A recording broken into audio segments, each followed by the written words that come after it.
أعمالنا من يهده الله فلا مضل له ومن يضلل فلا هادي له أشهد أن لا إله إلا الله وحده لا شريك له وأشهد أن محمدا عبده ورسوله أرسله الله بالهدى ودين الحق ليظهره على الدين كله ولو كره الكافرون سبحانك لا علم لنا إلا ما علمتنا إنك أنت العليم الحكيم لا حول ولا قوة إلا بالله العلي العظيم اللهم صل على سيدنا محمد الفاتح لما أغلق والخاتم لما سبق ناصر الحق بالحق والهادي إلى صراطك المستقيم وعلى آله حق قدره ومقداره العظيم أما بعد muka surat berapa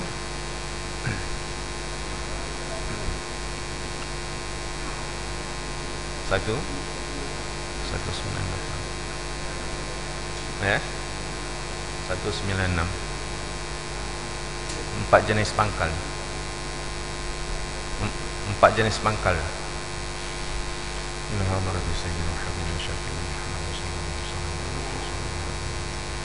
Al-Fatihah.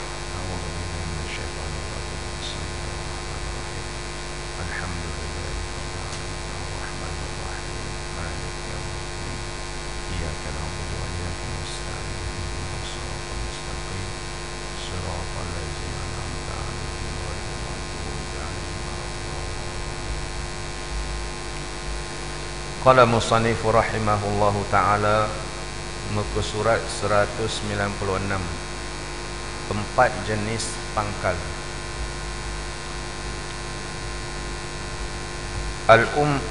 Rasulullah sallallahu alaihi wasallam bersabda, al-ummahatu, baca, al-ummahatu arba'un ummul adwiyati wa ummul adabi wa ummul ibadati wa ummul amani wa ummul adwiyati qillatul akli wa ummul adabi qillatul kalami wa ummul ibadati qillatul dhunubi wa ummul amani as-sabru.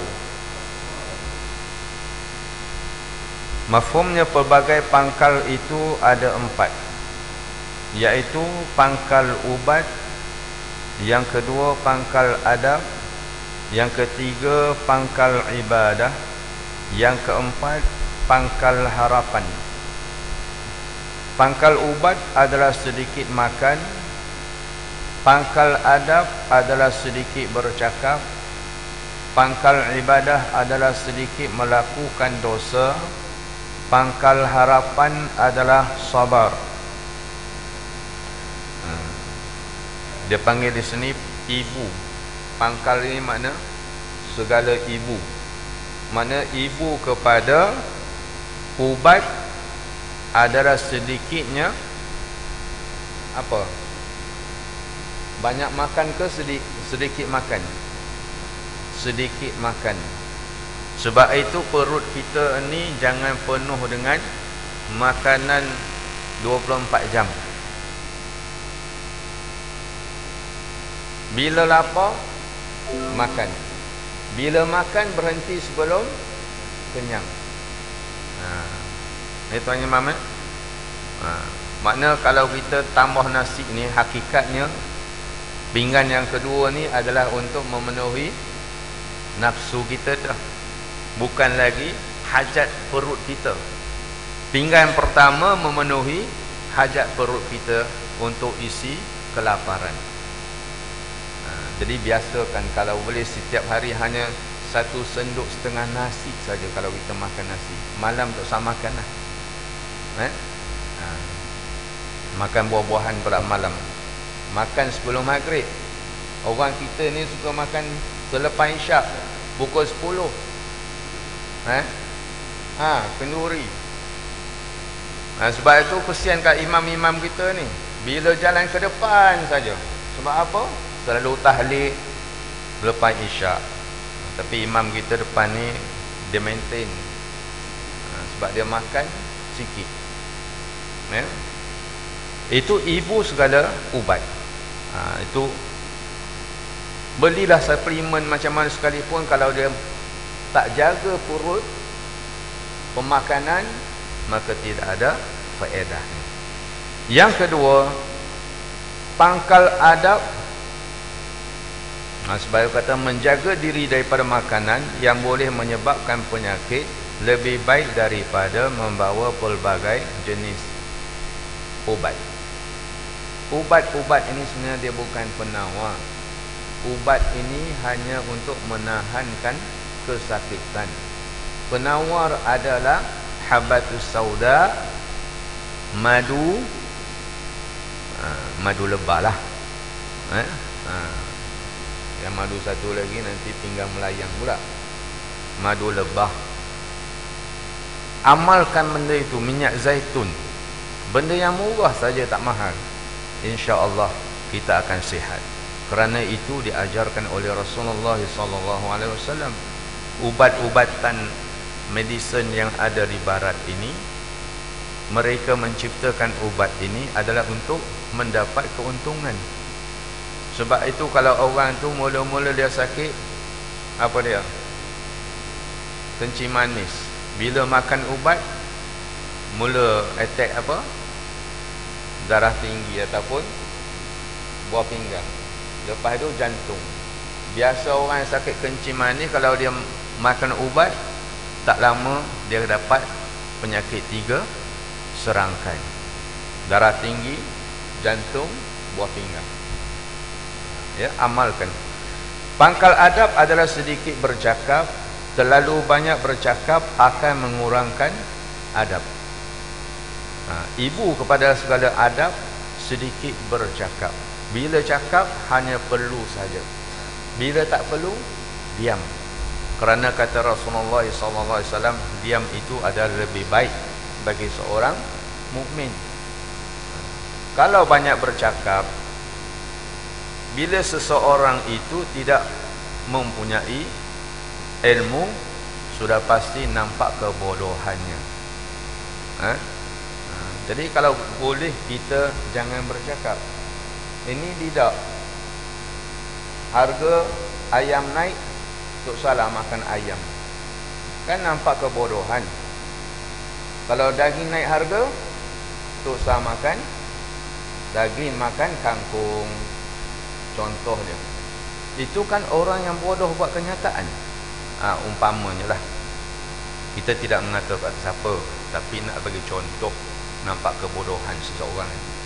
Yang ketiga, pangkal ibadah adalah sedikit melakukan dosa.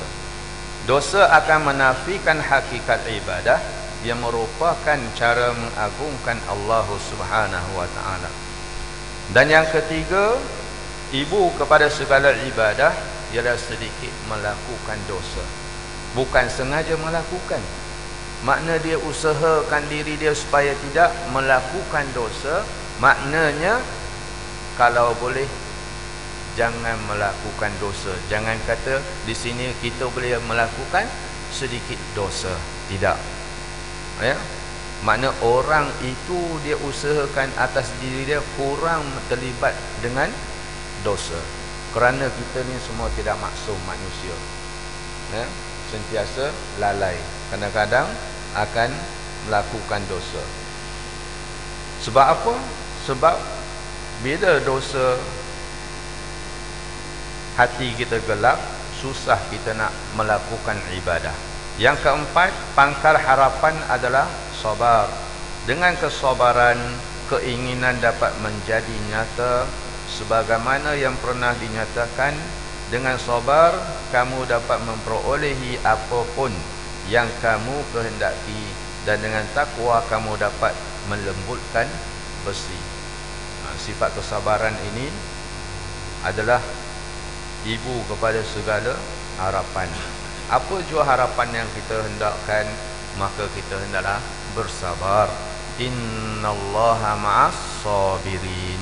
Jadi kesimpulannya, pada pagi ini kita dapat mengambil pelajaran daripada hadis ini, ialah 4 perkara, pangkal kepada 4 perkara. Untuk kesihatan, ya, kita kurangkan sedikit makan. Dan yang kedua, untuk menjaga adab, maka kurangkan berkata-kata. Dan yang ketiga, untuk memantapkan ibadah kita, kurangkan terlibat dengan dosa. Dan akhir sekali, hendaklah kita bersabar. Bila kita inginkan sesuatu, bersabar. Begitu juga kita doa kepada Allah, hendaklah doa sambil bersabar. Wasta'inu bis-sabri was-salah. Kata Allah, hendaklah kamu mohon dengan wasta'inu bis-sabri was-salah. Hendaklah kamu mohon serta dengan sabar dan dirikan solat. Aqulu qawli hadza wa astaghfirullahal azim li wa lakum. Wassalamu alaikum warahmatullahi wabarakatuh. Subhanakallahumma bihamdika asyhadu an la ilaha illa anta nastaghfiruka wa natubu ilaik. Bismillahirrahmanirrahim. Wal 'asri innal insana lafi khusr illa alladzina amanu wa 'amilus solihati wa tawassaw bil haqqi wa tawassaw bis sabr. Ada yang dah hafal awal surah Kahfi? Yang nak